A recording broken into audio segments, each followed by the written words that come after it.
it's your girl, Ice Gem, and on this episode we're going to talk about mould illness.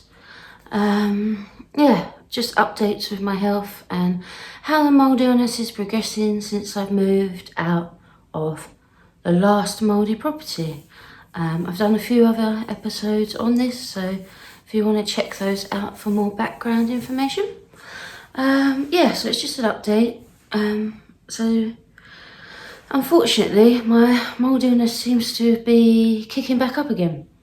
When I first moved, I did feel a lot of relief from symptoms. I am using diet to control some of the symptoms. I wouldn't say it's healing at all, the mould illness, but it's definitely reducing symptoms. And that's a zero carb carnivore diet. But let's just keep with the update. So it's been 2 months since I moved now, and I've really had problems unpacking boxes. So I made the decision to keep a lot of items, despite knowing cross-contamination risks. It was a very quick move, and with my other health problems, that was very difficult for me. But also, financially, I wasn't able to just throw all the stuff I owned away. And if you're watching this and you've got mould illness and you're in a water damaged building and you're moving out and you have the money to throw everything away, I would recommend doing it. I had to throw away some things since my last video. Things that were mementos, photographs I made in the darkroom when I was young, at college, a lot of work, a lot of recovery work, step work, a lot of books. It's a lot of memories. Those step works, one of those step works I did in one of the 12-step fellowships. I mean, there's a 12-step plus 5 actually. That person's passing away, and I really didn't want to throw any of this stuff away. And I actually couldn't do it emotionally. I couldn't do it. I had to have a friend come and do it, and he done that for me. But I have been going through other boxes, and my bedroom, I seem to be reacting really badly to my bedroom.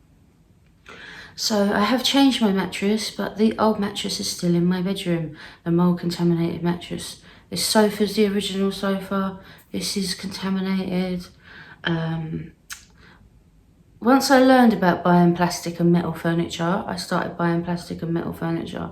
But even the plastic furniture from the bathroom, it had to be thrown away. Because I've noticed once plastic gets mould into it, you can keep cleaning it off, but it'll keep coming back in the same spots. So metal definitely seems the best material. I haven't had metal growing mould yet, but plastic can be a bit iffy depending on the room. Like kitchen stuff, I had kitchen stuff that was plastic that had mould growing on it. So yeah, I had been feeling a little bit better. I'm reacting really badly to the bedroom. So that old mattress is in there. So I've put it in a cupboard, which obviously is not airtight, and I think is contaminating that cupboard, that built-in cupboard. There's literally nothing I can do at the moment to get rid of that. All my duvets and pillows. Now, I don't know if that's washable. It's a lot of work. I can't get to laundry it with my physical limitations. I wouldn't be able to do that. I have got a washing machine here. That's a lot of work. I could try and wash them, and the other option is buy them, and that's a lot of money. I have quite a lot of pillows because of my pain and my seizures and stuff. So the pillows and the duvets are contaminated. There's big bags of clothes, which I've got so many clothes. And I unzipped one. I managed to throw away, I just threw away sleeping bags, spare duvets, spare things. I just threw them this week. I've thrown away a lot of stuff. I had a box that had gone completely mouldy. That was in the bedroom. It had bathroom stuff in it. So I had stuff from the previous bathroom that I had bagged up. But then the box itself had gone mouldy. And then when I opened the bags, it's like a spore bomb coming out, and I'm starting to get ill.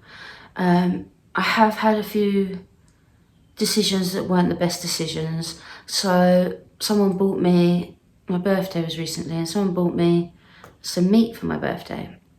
silver-side beef, but they didn't check it. And actually the labelling was quite sneaky, where you had to peel back the labelling to see the ingredients. And that on food I've never seen before. That seems really sneaky, but I could see it was visibly covered in black pepper and bay leaves. Now I'm really sensitive to inflammation, and that's blown me right up.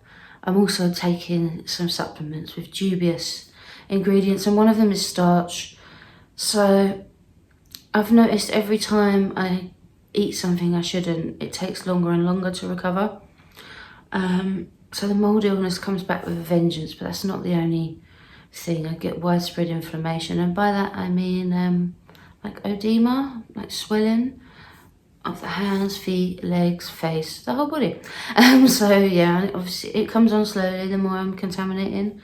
And then last time I had it, it took 7 days to resolve. It hasn't been 7 days yet, but I've noticed it's getting longer and longer every time. So I shouldn't have risked that. I shouldn't have ate that. So that could be a factor. But I mean, if finding that mouldy box, I've got a lot of other mouldy boxes. I did plastic bags and then cardboard boxes around it when I packed. And it's those cardboard boxes I think that I'm reacting to. But I am starting to have some concerns about the new flat. Yeah, it's the same landlords, and it's a big company that runs this place. And the surveyor they sent, firstly the surveyor didn't have my notes of the person I spoke to on the phone, because I talked to them about the mould growing in the windowsills, in the ceiling, trying to get that capped off. And also they didn't cap off the plumbing under my sink, so that was water damaged. And yeah, I mean, if it's water damaged, there's mould.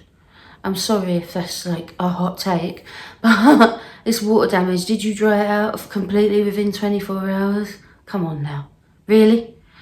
Even if you did, there's mould spores in there. As soon as that water hits, the mould starts growing. The mould grows quicker than we can work to fight it. I'm sorry, but that's just my experience on that, you know.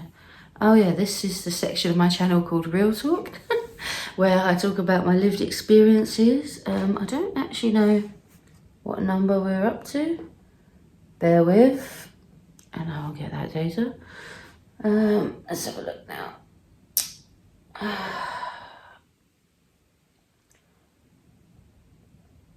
Or maybe I won't. 15, 16. Okay, so we're up to episode 16 of this segment now. Yeah, sorry about that. So yeah, it was the same surveyor. Now, I did mention this in my other videos. I will go into it briefly. So at the last property, the boiler was damaged, the water pump was damaged. A lot of people came out, they said it was the pipe leaking. The mould people came, they tested it, they tested the humidity, and it was this chap. It was this chap that came, and it was quite rude to me when I told him I have mould allergy, because I know what these remediation people are like. They don't believe in mould illness. It's only just starting to hit medical professionals, you know, like the CIRS stuff. And that's what I'm diagnosed with, is mould allergy. Like, I'm in the UK, to get a mould illness diagnosis from the NHS, I don't even know what I would have to do. I think I would have to pay for that privately. I don't have the money for that. As mentioned before, a lot of financial struggles. Yeah, so it's the same chap. He didn't have my notes. He called me by a different name, and he didn't look at any of the stuff I said about. So that's a battle I'm going to have to start when I feel a little bit better. I've got a little bit more energy. At the moment, home-wise, I'm focusing on throwing everything away from the last flat, getting rid of the cardboard boxes, and yeah, washing, cleaning items that can be cleaned, but most things I'm throwing away. Most things I'm throwing away now. Liquids that have been open, I'm throwing away. Everything that was in that mouldy box I had to throw away. I learned from experience. I kept the wires from an old drawer, and yeah, that was a really mouldy box. That all got thrown away. So unfortunately, it's a lot of hard work. I have trouble getting out to the bins. It's not accessible. The access to the bins is really difficult for me. So even when I sort the boxes, they're often sitting there. So let's talk about the symptoms a bit. First of all, yeah, this edema, this swelling all over my body. My feet are swollen up really badly. My face, I don't know if you can see it from our previous videos. I mean, my face has not been normal for a long time. You'd have to go way back to look and see how much my face is swollen over the years. Yeah, I'm really tired. I'm in bed all the time. I can't sleep. I'm waking up at 3:30 a.m. every morning. That's not right. When I wake up, it's very stuffy in here. I'm having to air it. The bathroom's starting to show water damage on the ceiling. The other wall of the bathroom to my bedroom is starting to show water damage via paint peeling and wood swelling at the bottom. There's wood down there that's swelling. Paint's peeling. I've got plasterboard here. Plasterboard's cracking. It's all very... but the humidity is not high in here. But it obviously must get high enough because there's mould in the ceilings. So, yeah, I'm going to monitor it. There's like a damaged bit of wood coming out of my wet room. I've got like a half wet room, half walk-in shower, bodged to hell job, where the tiles don't cover all the plasterboard.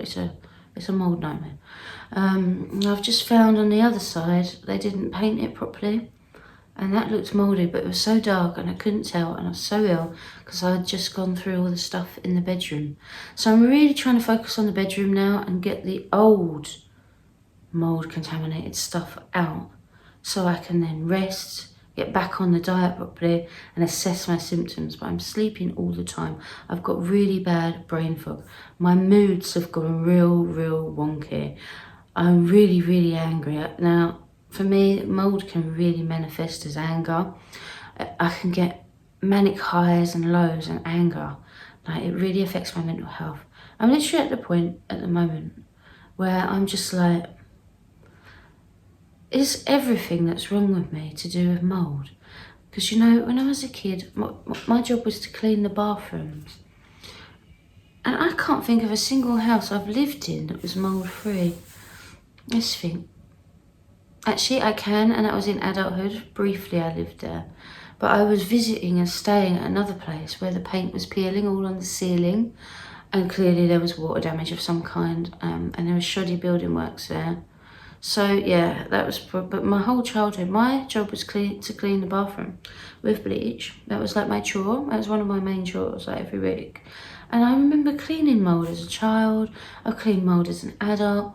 Just be so wary cleaning it. Don't use bleach.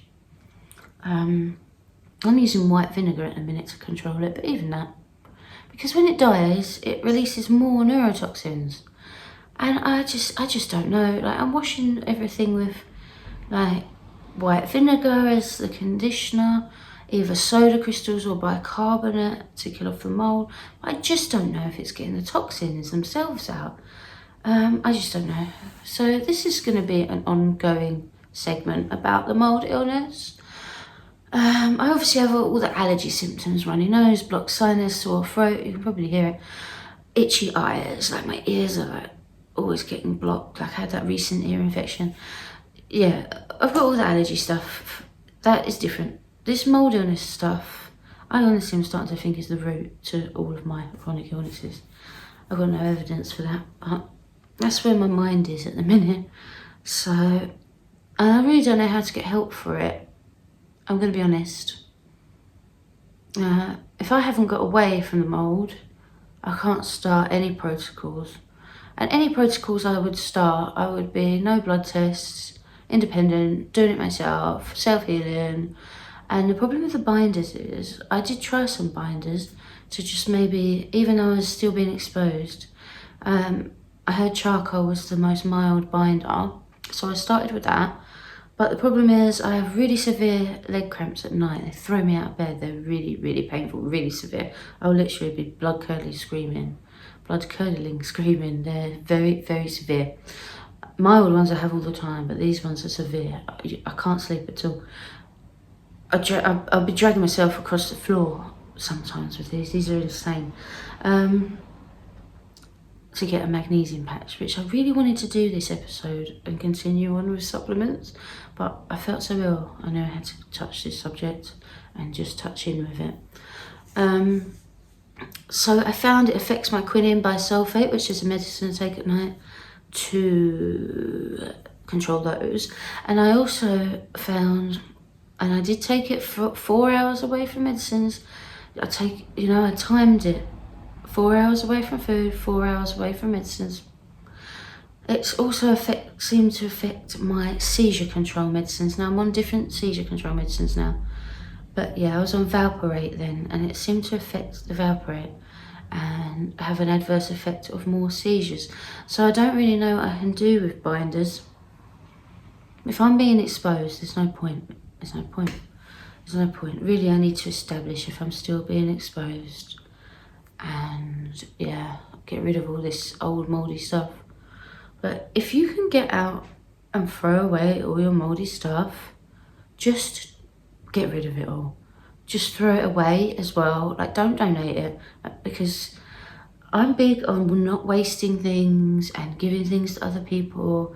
But there is no way in hell, I'm sorry to say this, but there is no way in hell that I'm giving this stuff to someone else when I know how ill it's making me. It's just, I know it doesn't make everyone ill, but I wasn't ill at first. I think it was a cumulative exposure effect over my life that caused this. I think given long enough in these types of environments, most people would be ill. They're saying there's evidence it's a DNA thing. I'm not huge on all this DNA stuff. Again, probably a bit of a controversial thing, but when you look into epigenetics and the way DNA can change, environmental factors can change DNA, and modern medicine doesn't like to address environmental factors. Thus why I'm in this situation with water damaged buildings and mould illness. And you may be as well if you're watching this. I don't know, maybe you're watching it for information, maybe you're watching it because you're going through it, or maybe you're watching it because you know someone's going through it. But that's my lived experience on it. If mould illness is something you want to hear personal testimonies about, then please subscribe to this channel, because it's something ongoing that I will be continuing to make videos about as long as I'm well enough to continue with my YouTube channel. This is my portal to the outside world, you know. I'm becoming very ill and shut in with my illnesses. So as long as I'm able to do this, I will keep doing it.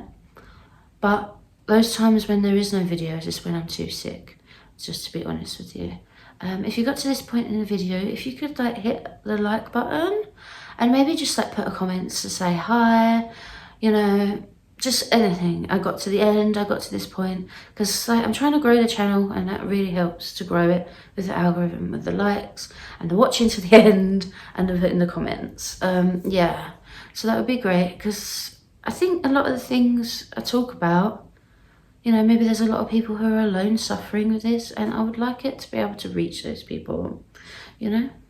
Yeah, anyway, that's me. I've run over time a little bit as usual, so I better wrap it up. Yeah, that's my mould illness update. Thanks for watching. I hope you enjoyed it, and I hope to see you again soon. Ciao for now.